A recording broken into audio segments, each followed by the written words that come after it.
네, 반갑습니다. 네, 오늘 배울 내용은 머릿속으로 이런 문장 한번 만들어 보세요. 그 소녀는 내 친구야. 이 정도 문장은 이제 우리가 쉽게 만들 수 있습니다. 그런데 이런 문장도 한번 도전해 보시겠어요? 공원에 있는 키가 크고 멋진 그 소녀는 내 가장 친한 한국인 친구야. 이런 문장.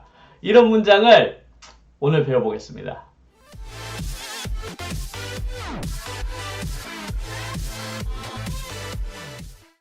오늘 제가 아까 말했던 그 문장을 한번 만들어 볼 텐데, 이 문장을 만들기 위해서는 우리가 지난번까지 배웠던 그런 사전 지식들이 필요한데, 그 중에 중요한 빈칸. 이 빈칸 오랜만에 등장하는데요. 이 빈칸에 대한 개념이 정말 중요합니다. 이 빈칸에 대한 개념을 바탕으로 오늘 이런 새로운 문장들을 만들어 볼 건데, 문장이 이제 저랑 공부하면서 점점 문장이 어떻게 되냐면 길어질 거예요. 지금까지 제가 만들었던 문장들은 되도록이면 문장의 이해를 먼저, 영어라는 것이 어느 순서로 쓰여지고 어떻게 영어라는 문장은 만들어지는가에 대한 개념을 말씀드리기 위해서 되도록이면은 이제 간단한 단어들만 사용해서 문장을 단순하게 만들었거든요. 이제부터는 문장을 조금 더 구체적으로 만들어 볼 거예요. 구체적으로. 그러면 그럴수록 문장은 점점 길어지겠죠. 그래서 오늘 만들 우리의 개념은 명사, 동사, 명사, 이렇게 이루어진 영어 문장의 순서에서 이 명사에 우리는 보통 단어 하나만, 그 소년은 내 친구다. 이 정도 문장만 우리는 늘 만들어 왔잖아요. 네, 이런 빈칸에 있는 단어들을 칸이 쭉 늘어날 거예요. 쭉 늘어날 건데, 이렇게 늘려서 소년이지만 그냥 소년이 아니라 공원에 있는 잘생기고 키가 큰 소년, 그리고 세 번째 칸에 그냥 내 친구가 아니라 나랑 가장 친한 한국인 친구다. 이렇게 앞칸과 뒷칸이 쭉 늘어나면서 문장을 길게 만들 거예요. 그러면서 상대방한테는 좀 더 아주 자세하고 구체적인 정보를 한 번에 건네줄 수 있겠죠. 이게 바로 명사를 늘리는 방법인데, 명사를 늘리는 방법은 우리가 지난 강의에서도 배운 적이 있습니다. 그래서 오늘 강의를 듣기 위해서는 기존에 우리가 배웠던 그 강의들을 기억할 필요가 있고, 만약 안 보신 분이라면 제가 가르쳐드렸던 형식, 1형식, 2형식, 3형식, 4형식 강의랑, 그리고 형용사 파트와 분사 파트, 이 부분을 미리 듣고 이번 강의를 들으시면 훨씬 더 도움이 되실 것 같아요. 왜냐면 그 지식을 바탕으로 오늘 문장을 만들 거거든요. 그럼 오늘 문장 함께 해보겠습니다. 일단 그 소녀는 내 친구야 라는 간단한 문장부터 만들어 볼게요. 그러면 The boy is my friend가 됩니다. 그래서 이 문장은 되게 쉬웠죠. 이렇게 the boy라는 한 단어, 그리고 is, 그리고 my friend라는 한 단어를 집어넣어서 간단한 이형식 문장, 비동사가 들어간 이형식 문장을 만들어 봤습니다.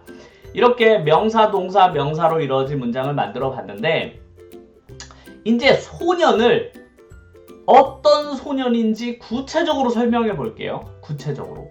그러면 이 소년의 상태가 아주 구체적이 되는 거잖아요. 그래서 제가 상태를 설명할 때 늘 사용했던 비동사를 이용해서 한번 설명을 해볼게요. 상태를 이용한 비동사. 그래서 만약에 소년은 키가 크다, 이렇게 하려면 The boy is tall 이 되겠죠. 그 소년은 키가 크다라고 해서 소년의 상태는 어떤 상태?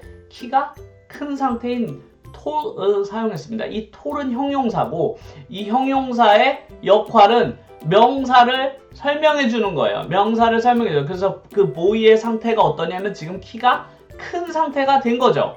그렇죠?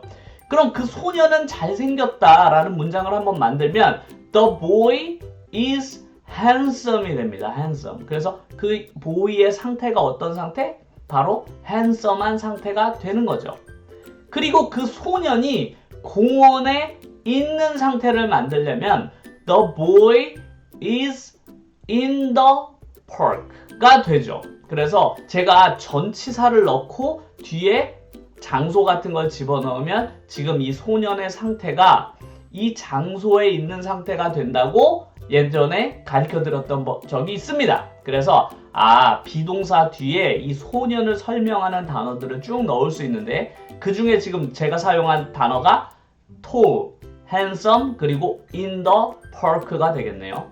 그 단어들을 사용하면 이 소년을 좀 더 구체적으로 표현해 줄 수 있어요. 지금 제가 단어를 다 나누어서 3번이나 문장을 만들었지만 솔직히 그거를 보이에다가 붙여버리면 한 번에 설명이 되는 거죠.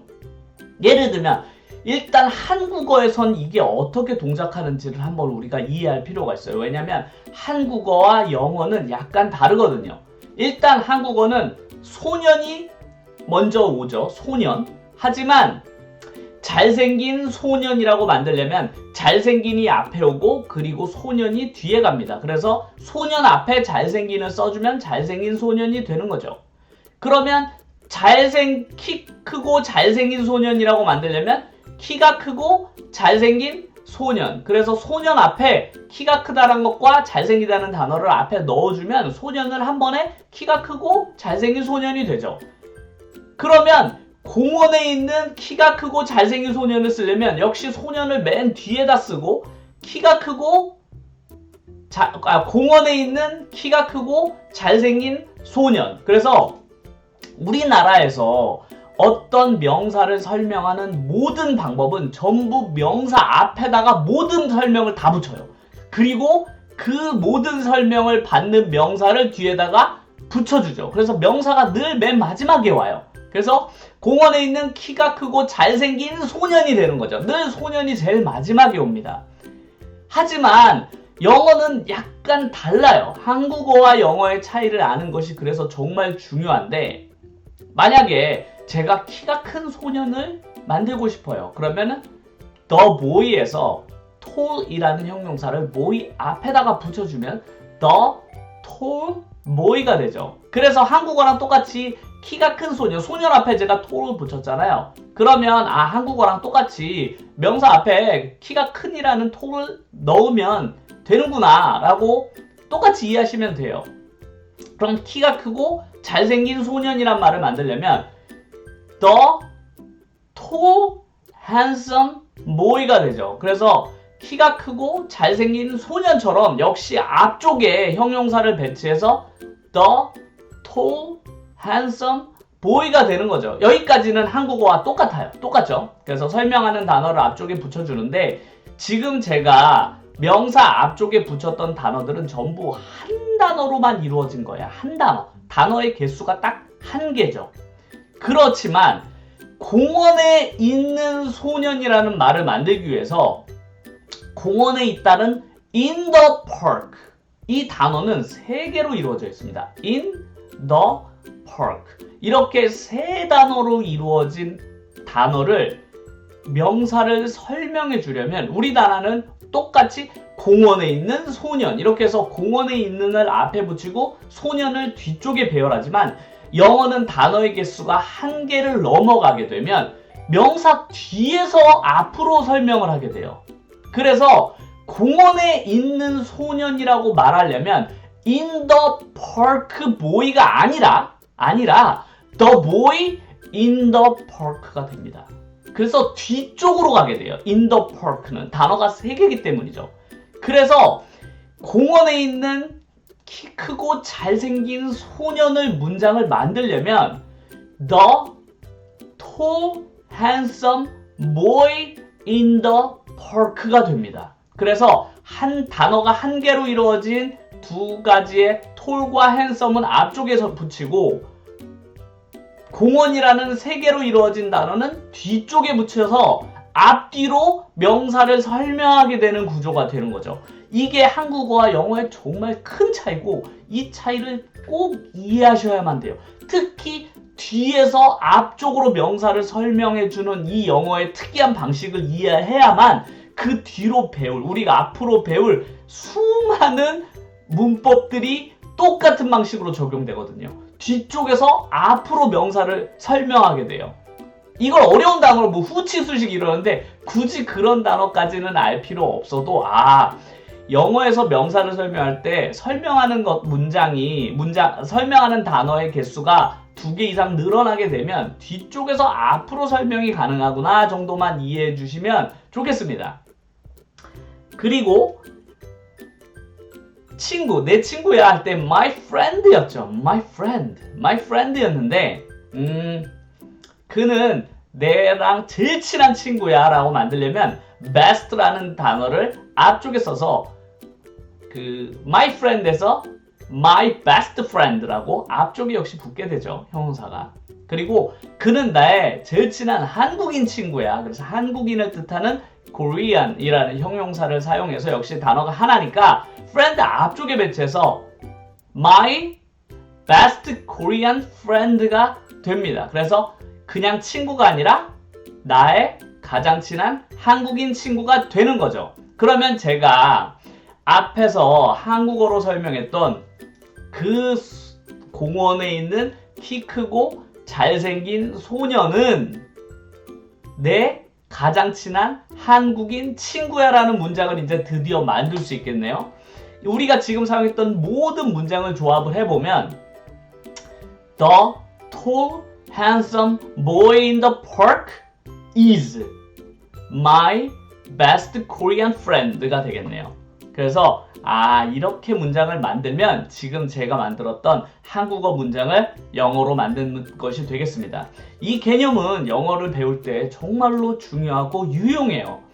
정말로 유용한데 어떤 경우에 유용하냐면 상대방에게 야, 너 그 소년 알아? 라고 하면 상대방이 그 소년에 대한 정보가 부족하기 때문에 야, 너 저 소년 알아? 라고 가리켰을 때 그 저 소년이 누구인지 한눈에 알아보기 어려워요. 만약에 멀리 있다고 치면.